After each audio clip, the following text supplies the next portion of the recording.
Hello, my dear students. Welcome to science class. So, we are continuing with the chapter body movements. Now, this is your chapter number 8 of your science NCERT book. Okay. So, let's see what we are going to learn today.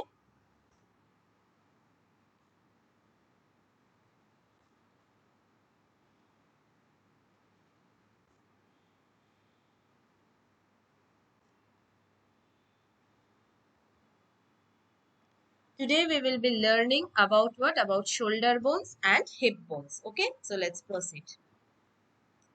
Now, which part of our body is our shoulder? Shoulder are that part of the body onto which our arms are attached. Arms refers to what? It refers to our hand. Okay. Here you see, which is our upper arm bone? Upper arm bone is the humerus. Okay. So here you see this humerus. It is attached to what? It is attached to the shoulder bone. Okay. Here you see, this is the arm and it is attached to our shoulder. Now, which part is the shoulder? Shoulders are the two sides of our neck. Okay, the two sides of our neck from which our hands are getting started. Okay. Now, there are two types of shoulder bones. Okay, that is number one is what? Number one is the collarbone and number two is the shoulder blade. Already you have learned that the scientific name of collarbone is what? It is clavicle, and the scientific name of shoulder blade is what? It is scapula. Understood? Okay. Now, this collarbone, it is what? It is a long carved bone. Here you see.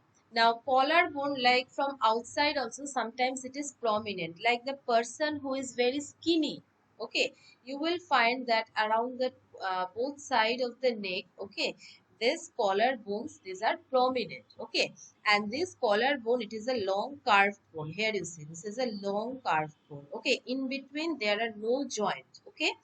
But there are two collarbone, okay, and these collarbone, it is separating the two shoulders apart from the neck. Understood? Now, if you touch this portion, okay, in between your neck, you will find that this portion is hollow, okay, and from here actually the collarbone it starts, okay, and it is a single long bone on both sides of the neck. Understood? Now, one end of the collarbone, it is attached to the shoulder blade. Here you see, this is attached to the shoulder blade, or here in this GIF you can see this red part is what? Red part is the collarbone. One part it is attached to the shoulder blade and another part it is fixed to the breastbone. Another part is fixed to the breastbone. This breastbone, this part is known as what? It is known as sternum. Okay, the scientific name of breastbone is what? Is sternum. Okay. Now, this collarbone, as I said you, that it keeps our shoulder apart, right?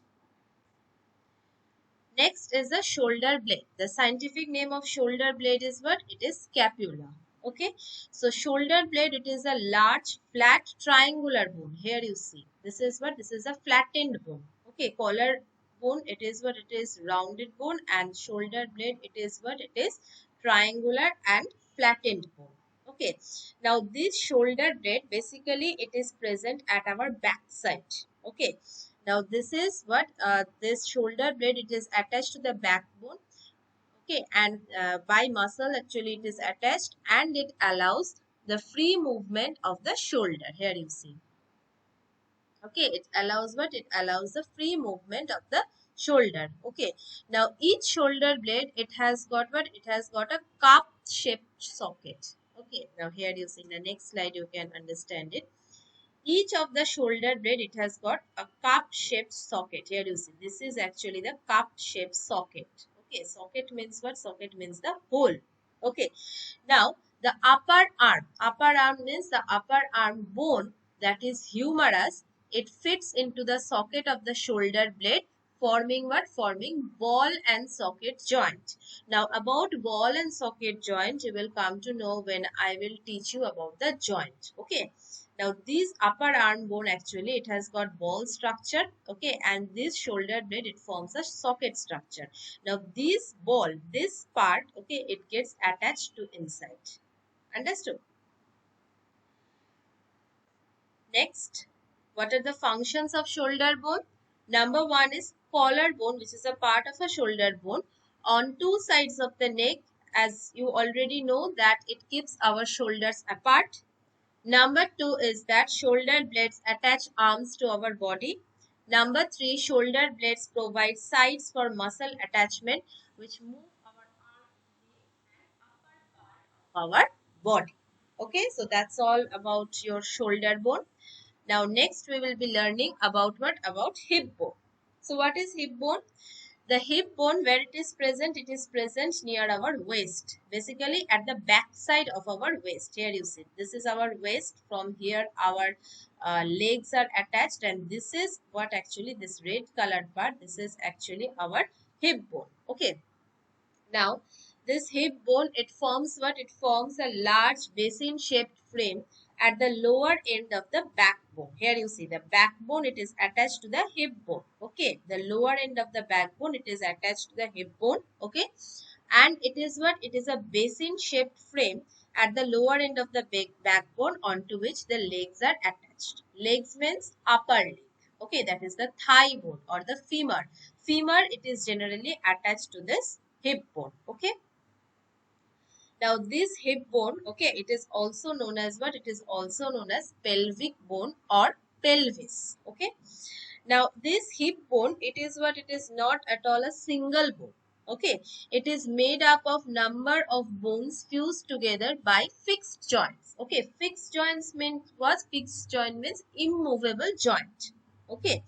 Now the hip bone, it encloses the portion of our body below the stomach. Here you see, this is actually the hip bone. Okay, and it encloses the organs which is present below the stomach.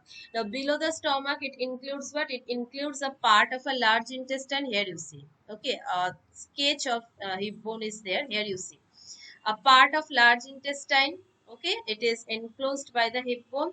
A part of a small intestine, it is enclosed by the hip bone. And here you see the urinary bladder. Okay, this one is the urinary bladder onto which the urines are stored.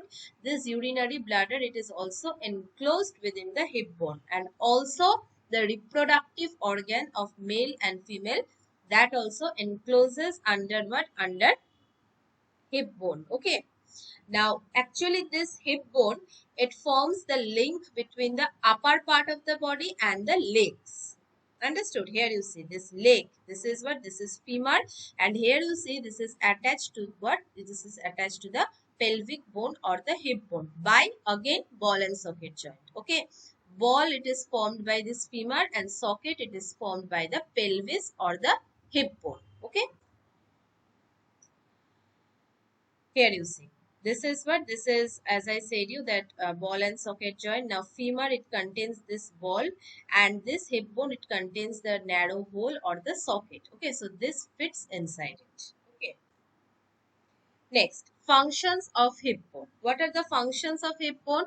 Number one is, hip bone, it supports and it protects the lower organs of our body, such as I said you, a part of a large intestine, a part of a small intestine, then urinary bladder and reproductive organs. Okay. Then number two is what? Hip bone, it attaches the legs to the body. That means the upper leg, the femur bone, it is attached to the hip bone by ball and socket joint.